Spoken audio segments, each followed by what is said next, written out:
So, Dr. Crozier, I mean, your story is incredible. How long after you were declared Ebola free did you begin to realize there was a problem with your vision?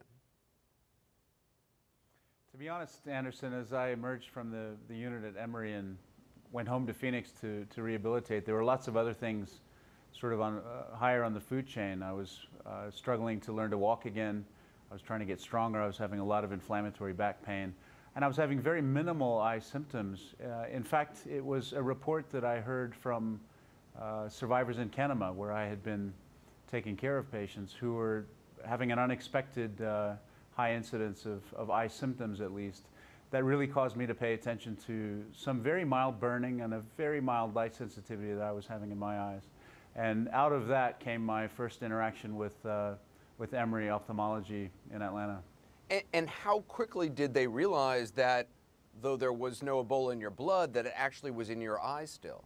I had a baseline examination in mid-November, and most of my examination was normal, although in the back of my eye on the retina, I did have some small hyperpigmented scars that looked like they may have been sort of footprints of an earlier inflammatory process. It turns out that a month later, in early December, I developed eye symptoms. And I mean, they discovered that you had Ebola in your eye. I know it certainly took the doctors by surprise. Had they any idea that that was even possible? While we thought this might be what we call an immune-related Ebola complication, we certainly didn't think it was related to active and replicating virus in the eye. Well, I understand there was a morning you woke up, you looked in the mirror, and you see that your blue eye has turned green. What was that moment like? Yeah. As the disease progressed, I began to have problems with my visual acuity. So that's how we measure how well I'm seeing. And as my sight started to go bad, it became clear that this was a very different animal and that it was aggressive, and whatever had been unleashed in my eye was not going away quickly. And one morning, as this progress evolved, I woke up and realized that my blue eye had turned bright green. And this was a surprise. The idea that, you know, that Ebola still existed in your eye, did that mean that your eye was contagious, that tears or something from that eye could have spread the virus? I was immediately concerned that I had been, or I was at risk of transmitting to family members and to friends. So it's very important to point out, as we talk about this shocking finding, that my tear fluid and the conjunctiva, which is the outside of the eye, specimens were negative, completely negative for Ebola, both before and after this procedure.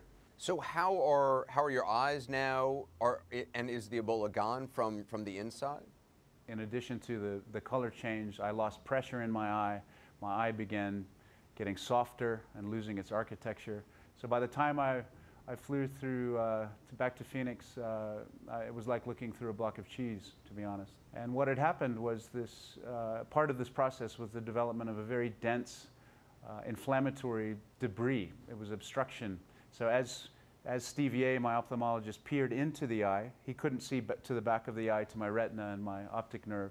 And from the other side of that obstruction, I peered out from the same retina and the same optic nerve and couldn't see Steve.